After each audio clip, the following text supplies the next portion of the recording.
You've asked me to speak on why sustainability disclosures matter. I'll introduce myself briefly. My name is Ndidi.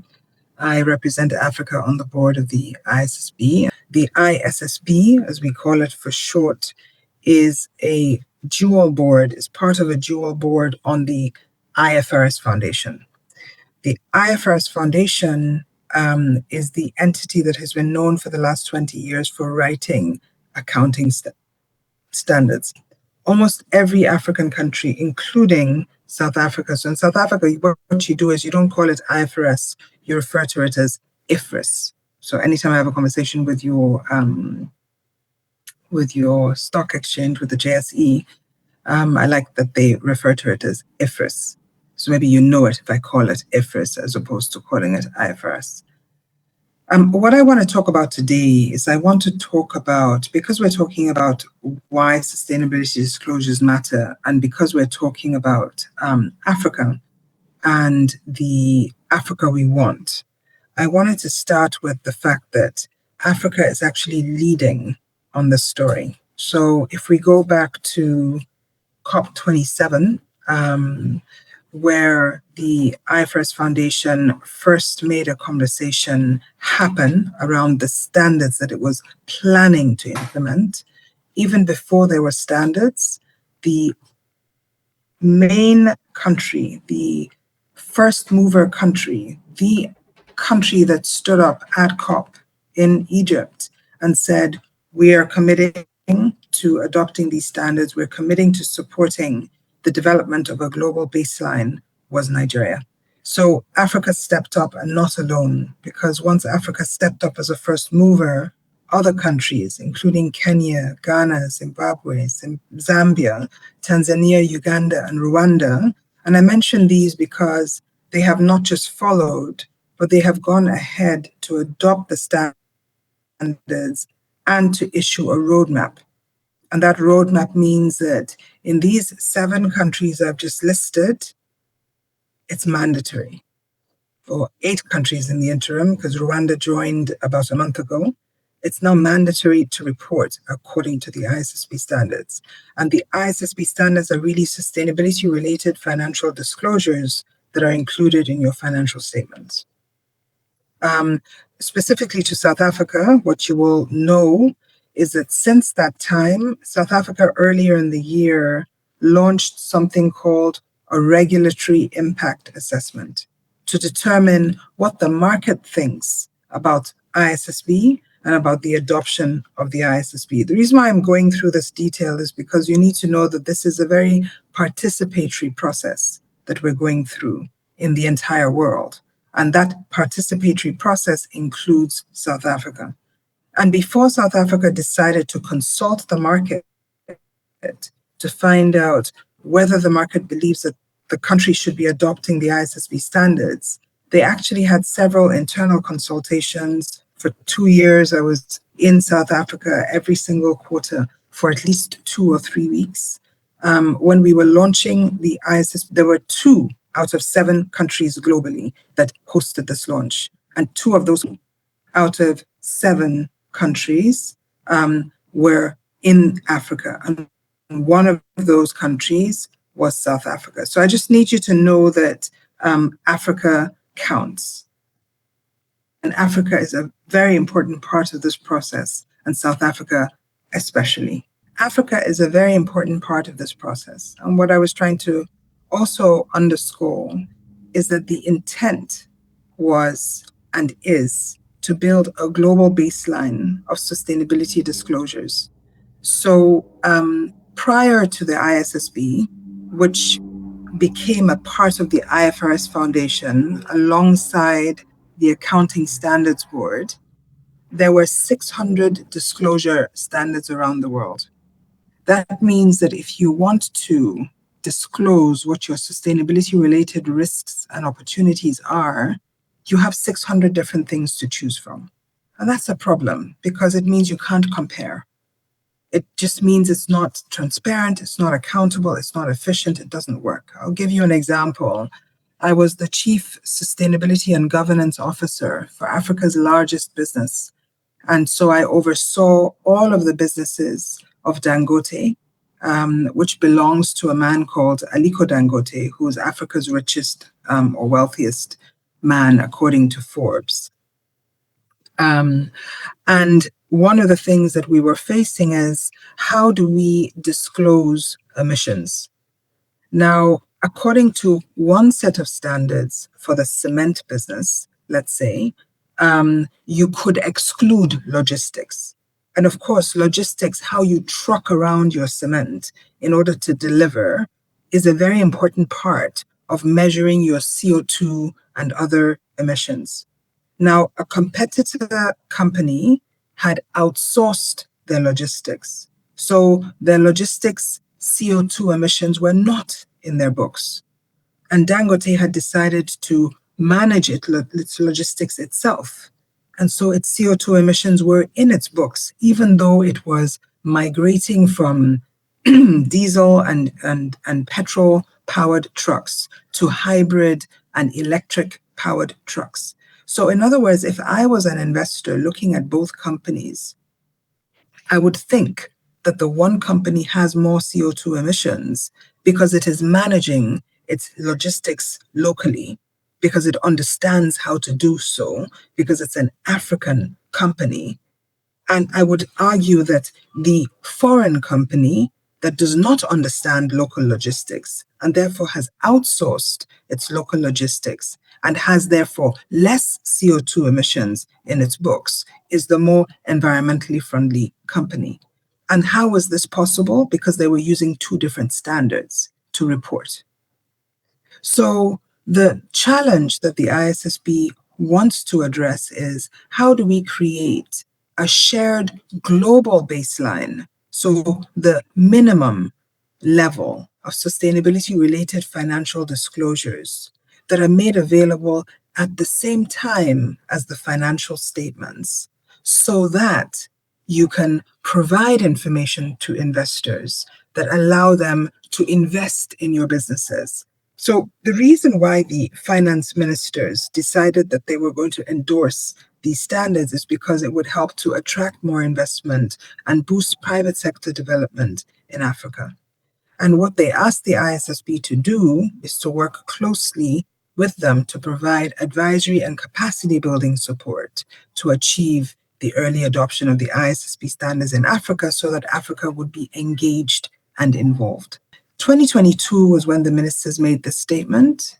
In 2024, we had a regulatory roundtable where we had 23 African countries come together, essentially following through on one, Nigeria's announcement, two, the finance minister's decision to adopt, and three, Nigeria taking action together with a host of other countries that I've highlighted in this set of slides. Ghana, Kenya, Nigeria, Rwanda, Tanzania, Uganda, Zambia, and Zimbabwe were all present at this round table. South Africa was also present. I mentioned this because you are South African, but was very much in a listening position, because South Africa decided we're very, very embedded in integrated reporting, and integrated reporting is part of the ISSB. So we're going to watch this for a little bit longer and see how things evolve. These are just the people that were there, just so you know that it's not just 23 countries, but it was many more people than 23 countries. This was just in June recently, so I'm just putting up a few pictures so that it's not as boring with just words, but I'm providing context. This forum was something that I facilitated in Beijing. We had a host of speakers from a range of countries, India, Europe, China as well. And we also had a representative from the Capital Markets Authority in Nigeria, who again is championing these standards. Two exciting things happened at this forum. One is there was a Chinese solar company that was talking to the investor on the panel, who manages 20 billion. There's something very exciting that happened on this panel. You know, anytime you have a panel, you have preparation time beforehand, you have a number of conversations with the panelists before. And one of the conversations we had in the pre-session was that this $20 billion investor had not invested in solar. And that's because, I don't know whether most of you know, that solar is very progressive and it's really growing, but it's not really profitable yet. It's still very much in the innovation phase. And so one of the outcomes of this discussion is that one of the entities and one of the investors have decided that they will transact. So the investor will invest in the entity that has been looking for an investor outside of China. So sometimes these fora actually unlock opportunities and potential. The second thing I want to ask you is, sometimes we don't understand why it's important to show up as Africa. So I'm extremely grateful to the Director General, Dr. Agama, who's the Chief Executive Officer of the Securities and Exchange Commission in Nigeria, because he accepted to show up for this meeting.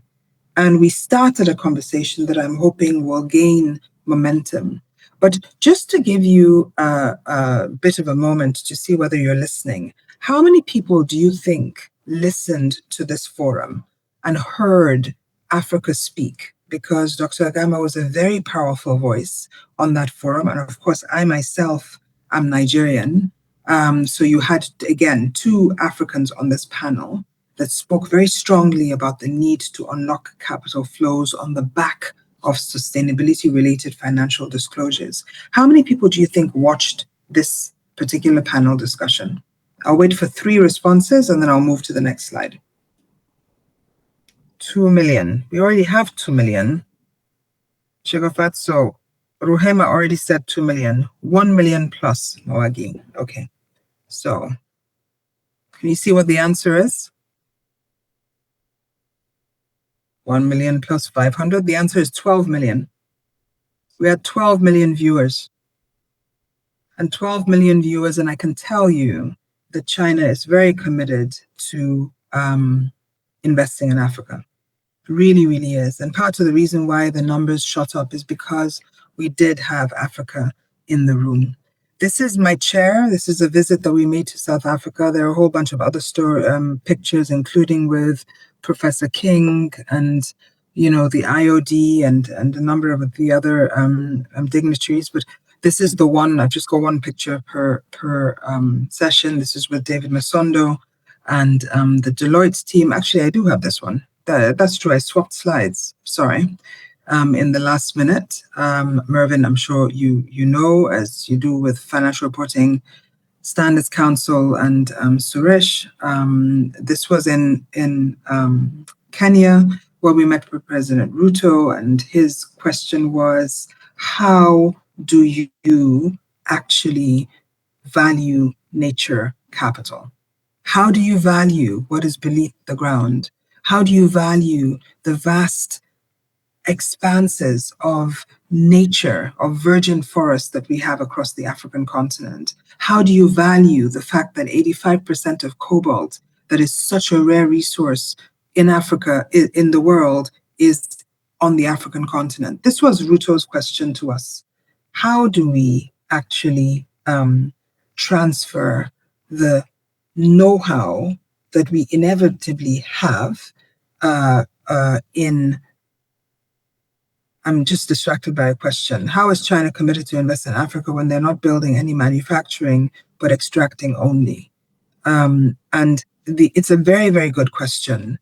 And my response to that is that it's a two-way process. Many African companies and persons are not investing in Africa because it's very difficult to be a manufacturer in Africa. I used to work for a person, Aliko Dangote, who is committed to investing in Africa, and I know how hard it is. So we have a lot of work to do to make investment conducive on the continent. And one of the very, very big steps in that regard is ensuring that sustainability reporting is right. This is a conversation with different African exchanges. So these are CEOs of exchanges across Rwanda, Nairobi, Botswana, Zimbabwe, Kenya, Ghana, Nigeria. And it was really a conversation around making sure that the exchanges on the continent are also engaged in these standards. These were deliberations with the African president and the African vice president, with the Lagos State governor and the Minister of Finance, who's also the coordinating Minister of the Economy in Nigeria. So what I'm saying is that it's very important that the policy environment, the policy framework, and the regulatory and enabling environment is right, so that when the regulatory enabling environment is right, companies can actually invest. If that doesn't happen, nobody is going to invest. You need transparency. You need clear policies that are dependable. So we have two standards, IFRS S1, which is about sustainability-related financial disclosures, and IFRS S2, which is specific to climate-related financial disclosures. And as I mentioned to you, the ISSB and the IASB are two sister boards, one responsible for accounting, the other responsible for sustainability, and they sit under the IFRS Foundation. The reason why the IFRS Foundation's sustainability disclosures focus on investor information needs and meeting them is because it's very important in terms of unlocking capital flows, unlocking investment in the manufacturing that you're saying we need, not just extraction, but also value addition on the continent. In order to do that, you need to unlock capital in the short term, the medium term, and the long term. And in order to do that, you need to be able to identify the sustainability-related risks and opportunities that can reasonably be expected to affect a company's prospects, including its cash flows, its access to finance, and its cost of capital. And right now, if you do some research online, you will find that we have actually released industry standards and the exposure drafts. So we have actually put out an ask to the public to comment on industry-specific standards, starting from the extractive industry, but also in agriculture. And if you look at agriculture, for example, there are a lot of smaller entities, smaller businesses that are in the value chain and supply chain of large agriculture companies, or that are simply engaged in agriculture.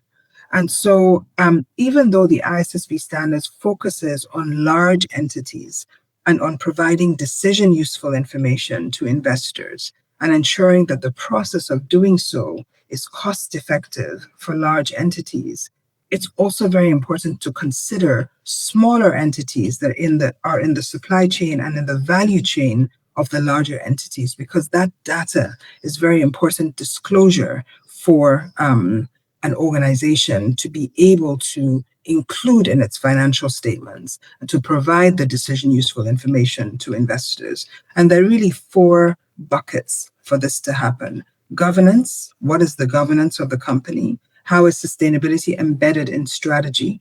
How exactly does the organization identify, assess, prioritize, and monitor sustainability-related risks and opportunities, which includes climate, and what exactly are the metrics and targets that are used in order to measure performance? Ability to deliver financial value for investors is inextricably linked to the stakeholders with whom it works and serves, that is the smaller entities. Remember, I spoke about these two standards that are here. If you go online, and I think what I'll do is I'll fast forward through all the slides and I'll end up with a QR code that you can scan on the screen. And then you can go and download a lot of reading material. There's even an e-learning course online that is free. There's an FSA credential course that you can do to learn a lot more about this and become proficient and possibly become an expert in this, because it's an emerging field. I will fast forward to that slide so that you have that QR code and you can go and learn a little bit more. But those four buckets I talked about are really the four buckets around which these two standards are structured. And right now, we're also working on a human capital standard, which is really also regarding everything that has to do with the human person and the social issues that are so fundamental to business and to society. And we're also working on nature, which is absolutely critical to the African continent. These two standards are built around this structure. So around governance, around strategy, around risk management, and around metrics and targets. And essentially, what it seeks to understand is what are the governance processes, controls, and procedures that are in place? How does a company monitor, manage, and oversee its sustainability related risks and opportunities? And that would also apply in the future to climate, it would apply to nature, it would apply to human capital. So, how do you oversee that? So, what happens at the top of an organization? Is it involved? That's a very, very important part because it also indicates what happens with the rest of the organization. The second is strategy. So a company's strategy has got to be a core part of where sustainability related risks and opportunities are embedded. It cannot be in parallel to the strategy. It cannot be a small department within an organization. It's got to be at the core. And my argument is that this is very important to large organizations as well as it is to small organizations. And somewhere later on in this slide deck, I actually chose a deck that spoke to my life before ISSB. Sometime 25 years ago, when I was still in my 20s, I initiated an organization called Growing Businesses Foundation. And we worked with very small companies, so SMMEs that were part of the value chain and supply chain of very large companies, large listed companies, large listed global companies. And what we did was, for example, with one company, we managed to empower 13,000 very small businesses, all women owned, that were trading in the company's products at the last mile and ended up creating about 8% of this company's revenue in Nigeria, which was significant. So who would have thought that tiny businesses run by women who were largely previously unemployed in rural areas and white spaces could have had an impact that they would almost control 10% of a large listed company's revenue, a large listed multinational company's revenue operating in Nigeria, and that they would take the goods that they retail and trade in on credit, and that their repayment rate would be 100%. So I can tell you from experience pre-ISSB that I see very clearly, and this is like I said, it's a 25-year story. It's an entity that is nonprofit, is still running, and that I founded myself, so I know the facts. Smaller entities may not be the focus of the ISSB standards, but they're a very important integral part, and they need to ask themselves, what is going on in the world? And how do I get involved? How does this affect me? How do I get engaged? How do I put my voice on the table? How do smaller entities be part of, how do they act as part of the exposure drafts and the comment processes that are ongoing, for example, right now on processed foods or agriculture or extractives, and formally submit a position to the ISSB to be considered so that the informal sector, the smaller entities, the SMMEs also have a voice at the table, because that is how standards are set. So if you feel, oh, this is only for big businesses, it doesn't concern me, I have no role and I have no say, I'm telling you that that is the wrong approach. That is not the way to shape the standards that will determine what the future looks like. The way to shape these standards is to engage and get involved and have a voice. So that's really a big message for you today.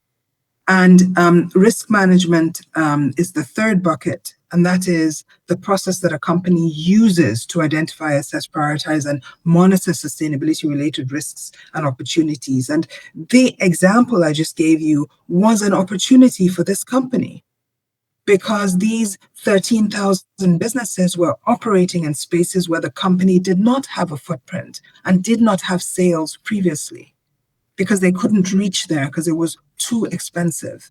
But the SMMEs could reach there. The SMMEs could understand the local market, and they became successful entrepreneurs and also empowered the community and also the large business. So there are opportunities here that can sometimes not be spelled out by the larger entity and that need everybody around the table to think and engage. And then the last, of course, is metrics and targets. And everything about the metrics and targets is key, because if you define the metrics and targets wrong, then they're asking the wrong questions. And if you ask the wrong questions, you will get the wrong answers. And what I had suggested is that I would close on this slide, which is the question that you asked me to answer: why do sustainability disclosures matter? And I'm saying that it matters because the sustainability disclosures are linked to key risks and opportunities that an entity faces. It's not a nice to have, it's not a nice extra. If you think about it in terms of the agriculture industry, if you have too much rain or too little rain, you lose your entire crop. And if that is your business, then you lose your entire business. That is one. So the point I'm trying to make with this particular slide, and these concepts are built from the integrated reporting framework, which is very fundamental to South Africa. And that essentially says that in order for a company to develop and deliver financial value for its investors, it also has to consider the stakeholders with whom it works and whom it serves. And SMMEs are a big part of that. It needs to consider the society in which it operates and the natural resources upon which it draws. So even when you see a large entity talking about financial value and focusing on investors, you cannot remove that from stakeholders, society, the economy, and nature. They're all interlinked. Now, as I promised, and we only have 13 minutes left for you to put in questions. Amazing. Thank you so much. And while we wait for those questions to come, so I would like to invite our delegates to actually come onto the screen so that they can share their questions with you directly. But for me, one thing that came out very strongly from your presentation was it was a call to action, that small businesses often we operate from this small mindset because of our category as the size of our business, but we're not small. Small businesses matter. And that call to action was evident right up front, where you said even Africa matters. And I'd reference, in your introduction, when you said prior to the ISSB, there were 600 disclosure boards. And if Africa had not taken that stance to do something about it, we would still be in a position where there's still many places to reference, but no true point of reference. So how do smaller entities become part of this formal conversation? It's about using our voice. The way to shape these standards is to have a voice. So let's hear from our delegates. What questions do you have for Dr. Edozien? And you are welcome to come up to the screen, and please keep your question brief. You can type your question. Yes, Lufono? If you're not comfortable to ask live, I would love that interaction, to see some faces. But if you're not comfortable, it's okay.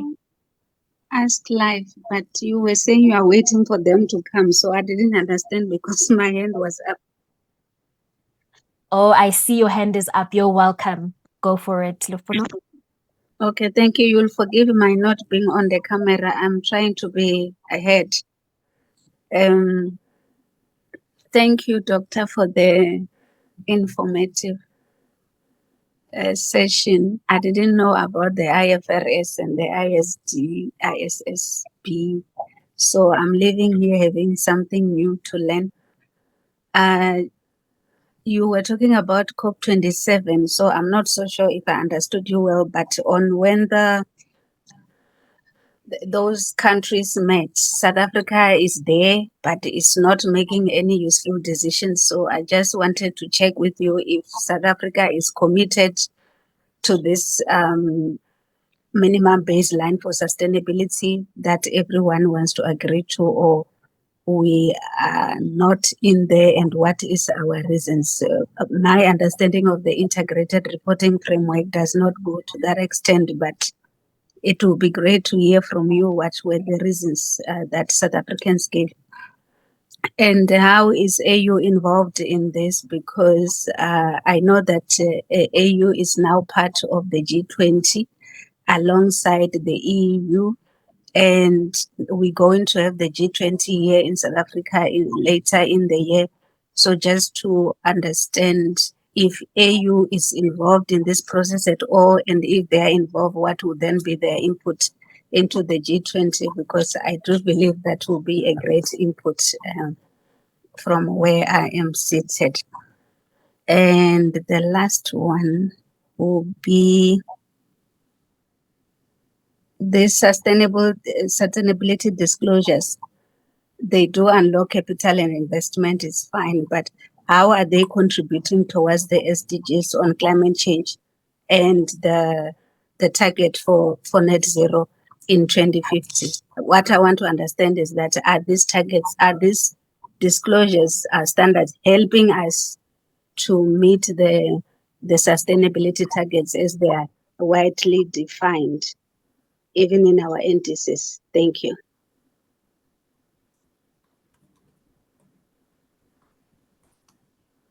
Okay, I'm going to collect questions because I see that we're on 13:16 and end time is 13:20. Antoinette, I see your hand is up, so I think we'll take your question and then I'll take both responses. Lufuno, thank you very much. Antoinette, over to you. Hi, everyone. Thanks very much for the opportunity. Sorry, I can't use my camera because I'm in a hospital bed. I broke a toe, so this is not a great face to see. All right.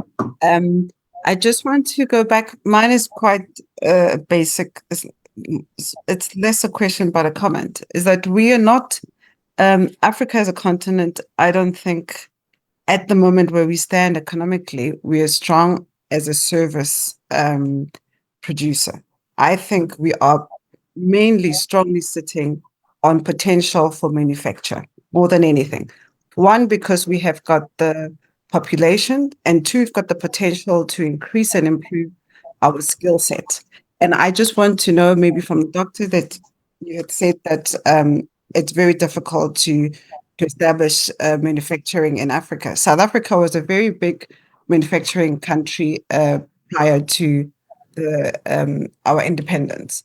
We had textiles, we had food manufacturing, we had engineering, we had equipment. So we actually were much more of a manufacturing and a finishing country than what we are now, which we don't, I think the skills have left the country a lot, mainly because of political reasons, but also because of the standard of education is somewhat dropped because of the governance that we have currently. So I think as a continent, and I've lived in many African countries, mainly on the south and eastern part of the continent, we have got a huge potential for manufacturing, because I do believe that this will be something that will change the future of how we look at our economies, so that we don't sell raw materials and we actually do export finished product. And this will really require a skill set of some sort. I mean, Dangote are doing very well in most of African countries, and they are a great manufacturing company. They compete quite well with French companies that have set themselves in Africa for a long time. So I do want to know from Dr. Is it looked at that it's so difficult to set up manufacturing in Africa? Okay, thank you. Thank you so much, Antoinette. Sorry about your toe. Hope you get well soon. Please take it easy, and thank you for engaging in spite of being in hospital and for being active. I think you're very passionate, and I think you've got the answer to a lot of your own questions in your questions, which is often the case. I think that we just have to believe in our continent. The reason why I told the story about the ISSB standards is because very often people don't believe me when I say that Africa is engaged and Africa is leading on the journey that I'm on. I sit as the Africa representative on the International Sustainability Standards Board. We're 14 board members, and it was a very competitive process to choose those board members. And every single board member will tell you Africa is leading. So sometimes it's really just a question of us seeing an opportunity. And I genuinely believe this is an opportunity. This is an opportunity for the continent to leverage yes, maybe manufacturing is a strength, and I can testify to that, to what you've said, having worked for Dangote with a lot of passion. I mean, I served on the Presidential Task Force for Job Creation with Aliko Dangote. We served the presidency to talk about how industry can help create jobs, because that is something that is very important for the African continent that may not be so important to other countries or continents in the world, but it's important to us. And so we need to really shape things according to what we need, which is why I thought this conference was timely in terms of the phrasing of the Africa we want, and how does sustainability disclosure actually feed into that process. So I would encourage you, Antoinette, to actually engage, go online and check, especially given all of your passion, and check on the industry specific standards. I don't know what industry everybody in the room is in, but find the industry specific standard that has been exposed as an exposure draft on the IFRS Foundation website, and read it and comment on it. Your comment letter does not have to be sophisticated or long. It doesn't have to be according to the survey. It can simply be your personal letterheaded paper or your corporate letterheaded paper, where you state, having analyzed what you think is important or what you think the ISSB needs to consider from a South African perspective, from an SMME perspective, from an African perspective, from an entity-specific perspective, from an intergenerational perspective, whatever perspective it is that you want to put forward. And I would just say engage. Lufuna, this takes me to your question, which speaks to, what is SA doing and where is SA's role, and why didn't I highlight South Africa? South Africa has its own way of doing things. Every country has its own way of doing things. And South Africa has been very, very engaged in our process from the very beginning, throwing up critical comments, suggesting, what works and what doesn't work for the African continent, and has recently, so earlier this year, begun its own market engagement process in terms of where should South Africa go in terms of the adoption of the ISSB standards. It's a very market engaged process, and it will then feed into policy, and then there will be a policy pronouncement, and there will be a roadmap on the direction of travel that South Africa will take. In terms of the AU's input, definitely. The African Union obviously is an important stakeholder, but the African Union is not as cohesive an entity as the European Union. The European Union are writing their own standards, and we're working very strongly with the European Union, because the European Union determines what standards apply across Europe. And so what we're working on with the EU is interoperability of the European standards and the ISSB standards, which serve as a global baseline. And that interoperability is also very important for Africa and for countries like South Africa who trade with Europe, because you want the global baseline to be interoperable, so that if you're applying the ISSB standards, it also works in Europe and vice versa. So that process is ongoing. So we're not having as much engagement with the AU as we are with the EU, simply because the AU is not defining the standards. So the third point, contribution to SDGs, absolutely. If you know the migration from the Millennium Development Goals to the Sustainable Development Goals, the main shift was making sure that the private sector and business was involved. And one of the major constraints we've had with the SDGs is, how do you measure progress? And how do you measure progress in a way that you can compare it across countries and across companies? And this is where the ISSB adds value. Thank you for your time and attention, and wish you a very good conference.